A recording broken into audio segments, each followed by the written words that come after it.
What's up, Game Wars? Chief Rocky here with another episode of Valheim. And today we are looking at this mob spawner. I actually built it up. This design is actually from Sether. I believe he got the inspiration from a couple different YouTubers. I believe these are the two. He could correct me in the comments below. I'm pretty sure he will. But here's the two I believe that he got the inspiration from. So I want to make sure I give total credit to the people that we actually got the idea from, and that's Zerger and Total Eclipse. That's where we got the idea for the actual dropper of the mob spawner. But the outside is actually just all three of us, Drex, me, and Sether together. So make sure to go check these guys' videos out. I'll have them linked above as well. So go check out their stuff and give them a like and a sub. But I liked his mob spawner so much that I wanted to build an entire factory around it, and that's what I did for the last month, on and off. But I really dedicated the last week or so to refining this build, and clearing out the area, and then just kind of leaving an area where we could store stuff. So without further ado, let's go in. So this is the main entrance. I'm actually going to build a city over here, or a small town called Port Cooper. Now why it's called Port Cooper is because you can see all these copper. I needed Cooper because I made a mistake, and yes, dyslexia kicked in, and so now it's called Port Cooper instead of Port Copper. But yeah, Port Cooper. but we're going to connect the two in case, you know, people want to bring in stuff via boat and ship it to wherever. We do have access now to the stone portals, but still, like, some people like the whole, you know, transporting via boat. So we're going to allow that by connecting it to Port Cooper. Anyways, let's go in. This is the main pedestrian entrance, right? So this is a factory, so you could actually take carts down these roads here, and I'll go over that here in a minute. But this is the pedestrian entrance, or the main entrance, and you enter right here to the crafting area. Down here is the actual spawner collection area. Upstairs is food, rest, and storage areas. There's a meat rack here. And if we come over here to the crafting area, this will take you down the basement, this will take you back to the bastion, and this takes you to Sky Keep. So you got a fully upgraded workbench. As you can see, I already got some stuff here, kind of lagging out a little bit, but yeah. And then you got a fully upgraded forge. And then we got a cauldron here with all the upgrades to it as well. And then this actually goes down to the basement. It's a little breathing space to allow all these, what do you call them? Langing lanterns, I believe, to for the smoke to dissipate out. All right, so this little gated area right here is actually the pathway for carts coming in and out, and you can see here's a cart parking. So if people want to come and grab up stuff via carts, they could come in, park the carts, and then exit out this way, and we'll go over that. You can see the entire mob spawner is encased with glass and steel rebar wood reinforcements. Come along here. Obviously, this right here is the cart area. There's actually a parking area here as well. So you can actually bring your cart around, open up these double doors, and you can actually get your cart in and go around that whole area right there. And then there's an actual pathway to go down this way. So to minimize traffic, but not too many people live on the server, but I'm just trying to, you know, make it a little bit more enjoyable, putting a theme to it. Okay, so there's that. And this is the actual maintenance area, spawner maintenance room. There's some Greydwarf eyes for the lanterns here, and it provides a little ambiance coming up. And you can see these little stubs, wooden stubs. That is so we could access up here or down here, and we could actually put the floor panels on here to cover this. As long as sunlight blocks the Greydwarf nest, it stops spawning. So that's how we turn it on and off when we don't need it. But as you can hear, it's thoroughly kicking. So let's go down to the main attraction of this building of Factoria, and it's the spawner collection room. So it's completely dug out basement. So this is Sether originally built this. I kind of just blocked it in and built it up a bit, but the stairway and everything is original Sether's. The same with this. I just kind of changed it because it was all wood. And we made some modifications. So it is a basic chute hopper, and there's some ashwood spikes here and here, and I'll explain those here in a second. But you can see it's 6 Greydwarf or blue. What do you call those things? Let me see here. I'm gonna totally mess it up here. Braziers.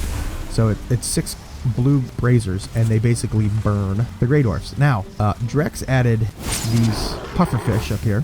So as they fall down, they're going to rub up against the pufferfish, and they'll get a little bit of poisoning. That actually helps when it rains, because these things will obviously go out. Not all of them, but some of them, most of them will go out.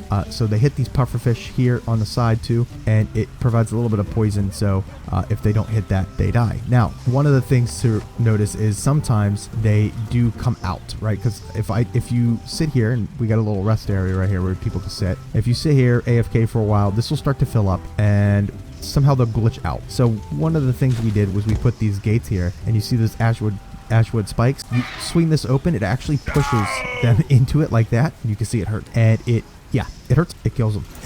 The ashwood spikes are actually pretty powerful, and they only require a workbench. So we push them up against it, it kills them instantly. Or yeah, pretty much instant. Even if it's a 2-star creature, you push them up against those spikes, those Greydwarfs are going done. So yeah, the hopper is pretty cool. I like it a lot. Like I said, Sether built this. We just kind of built everything around it. So in here is the crafting, teleporting, and storage area. So we got some more fully upgraded workbenches here. This will take you up to the flat platform. There's a stone cutter here, and here is the storage area, right? So I kept this piece of rock because I thought it looked really cool and kind of added to the ambiance of it being underground. So same thing here. If we go back to the spawner room, right? I kept a lot of the actual rock, and you know where I wanted to build around, I basically just put stone. But I left a lot of the rock, mostly just to remind you, hey, we're underground, which is pretty cool, right? It adds the whole dungeon feeling. Same thing over here, right? Like the stone and then the rock, right? So here you got enough storage for stone. As you can see, we've been letting this thing run pretty much a few hours yesterday. I want to say close to 6 hours. And yeah, I've taken a lot of this stuff and put it out in the Quarry, which I'm going to show you. And I've actually been using a lot. So while I was building this, I had this running so I could use a lot of the wood and stone and resin too. So resin, we'll put some of that here. Actually, we could start putting some other away while I'm talking. So I think this is like my favorite part of the build is this storage area. I think it looks so cool, and it adds to the whole thing of, like, you know, it being a factory, right? You come in here, you can grab whatever you need. We only have one for the berries and then the ancient seeds, because obviously it doesn't make that much and we don't really need that much of it. Dandelions, which dandelions is actually useful for quite a few things, and then trophies, we got a lot, but you know, those are kind of more for decoration. And ancient seed, decoration, and actually spawning in the elder boss if you want to fight them again. And then some more storage here for just random stuff, and then this will take you back to the crafting area, which we're about to go through right now. Alright, so back to the crafting area floor, but we're going to go upstairs. We're going to take a look at the rest, food, and storage area. So I built this a little bigger than I thought I was going to. At first I thought it was just going to be an open platform, but it's like, you know what? We could make this a quasi base of operations, or while the thing is just spawning, we could be in here crafting or sitting down and having meetings if we're trying to build stuff. But yeah, this is the general meeting area. There's 6 chairs for all of us, right? The only reason is stone, and that isn't, is because you can't have stone here. It's just not strong enough, so I had to put the stone stone thrones into the wall for support. But you can see here, there's a feast, there's treasure, there's a falling totem. I don't know why, but I put it there. Yeah, so meeting area. And there's some little seats over here for any visitors. Hot tub just to rest and relax. But you can see here, we're getting about, what, 13, comfort of 12 there, comfort of 13 here. If we sit in here, we're getting a comfort of 13, which is pretty good. In here is the armory. It is completely decked out with almost all of the armor that I've collected, so there's still more to collect. And then in here, it's just going to be, I'm going to put bombs and all sorts of arrows. It's going to be pretty cool. So yeah, the armory, just an extra storage area. You know, we're in here, we could come and grab up. These are simply here just for repair only. So it's nothing, not for anything else, just simply for repair. All right, you can still hear the spawner going.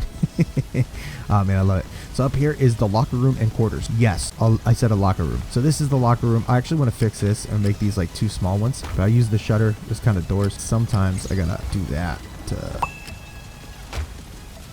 Yeah, I don't really. I think I might get rid of the shutters though.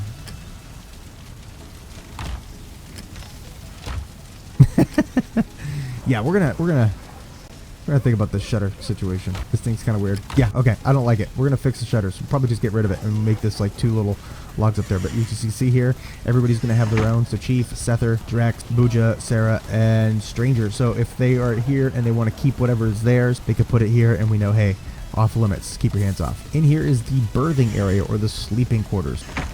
So here's my bed, here's Sarah's bed, and in here we're getting, again, a comfort of 13, so you can just sit here and chill, or you can sit here and chill and just get a comfort of 13 or 12, depending on where you're sitting. Some more beds over here, and then plenty of storage here at the foot of their beds, and they got a little stool by their bed if they just want to sit by their bed and waking up in the morning. There's some extra attic space, right? I wanted to make the best of it each, so there's some, you know, gold over there and gold over here, and some extra, like, just small empty chests for whatever. I might just make these like the jewel chest. I thought that'd be pretty cool. But yeah, just extra attic space, just trying to make the best out of some empty stuff, whatever there is.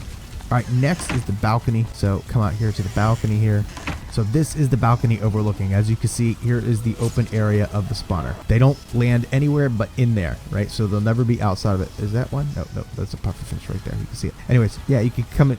Plenty of seating out here for people that just want to sit and chill and kind of just get the ambience of the Black Forest or the spawner. I put this kind of overhead. It doesn't really count as sheltered out there. Even here, like I got to be under here to be sheltered. But it does keep you dry if you stay underneath it while you're building. This right here is a ramp system that will allow you to bring your carts up. So if you just want to fill up raw material, you can grab it here. If you want to use any material and craft it or whatever, you go to the crafting area. And then over there is an overfill, or the quarry, which we're going to go down. Actually, jump. Boom. So we saw that. See, I got one of the carts here parked, and the whole thing is, you know, you come up this way. There's signs here too saying, you know, I gotta put a torch here. Cart platform, entrance, exit here. So, you know, come up one side, come down the other side. I gotta put a sign on this, but this takes you back down to the basement, to the platform area. So it's designed so it'll be on the first, actually I'll just take you there. Yeah, so it's on the first floor of the spawner, so that you could actually just, I want to see if one of these guys will clip through. Is there one over there? Yeah, one made it through, actually, the front. Sometimes that happens. He ain't going nowhere. You can see him right there. Normally they don't make it past here. They get to the Ashwood thing, but sometimes they clip out, which I think I'm going to fix by putting more of these puffer fish probably down here in between these braziers on the floor. But yeah, if it fills up too fast, sometimes they slip out, but that's one of the reasons why we put this here. The shutters work great here, just not in the locker room. Yeah, you know, sometimes the best designs, you know. But anyways, if you just wanted to grab raw materials straight onto the to your cart, you just go to the platform area, you take this immediately up, and you could load up your cart and be on your merry way. I hate recording in the dark, but it's already dark. So we're going to cover the platform real quick. Again, you can see through here if I wanted, there's a kiln and a smelter. Come here and you could actually like put down some floors if I wanted to. It's actually easier from the bottom. But yeah, go here, do the floors all the way across to here, and then just out to those ones, and then it covers it up and they stop spawning. And it's that easy. That's how you turn it off. All right, there's plenty of light, so we'll go around. Around the outside perimeter, there is a balcony also for defense. So there'll be plenty of arrows in the armory. You just grab what you need. You come out here and you fight off whatever's coming. In the future, I'll probably put like a wall and trench system, kind of like I have on Mount Villa. And then down here is the quarry. So any leftover stone that we have, or anything that we want to destroy, we put here at the obliterator. It will destroy it for us. And then you can see here, wood, core wood, fine wood, bone, stone. So it's just a little empty quarry. This was a copper mine. I mined it all the way out, and yeah, just decided to turn it into a quarry. Anyways, let me know what you guys think. I had a lot of fun building this. It's actually very useful for us, which, you know, recently we had a little oopsie, and you'll see it in a future video, but one of my bases got totally wrecked, and I'm going to need this stuff here to rebuild it. So this comes in very handy. If you want to see a video of how we built this, or how Sether built the hopper system, let us know in the comments below, and we could definitely do a video kind of explaining how we went around and built all of this, and specifically this design here. So yeah, just let us know. Oh, see here, good thing we didn't end it. This guy right here, just push him in. What? Oh man, he was too close. Normally it pushes him in, but oopsie, it happens, whatever. But he was so far damaged it didn't really even matter. Anyways, yeah, let us know if you want to see how a tutorial of how he built this. Hope you guys enjoyed. Make sure to hit that like and subscribe button. That's all we got. Chief Rocky out.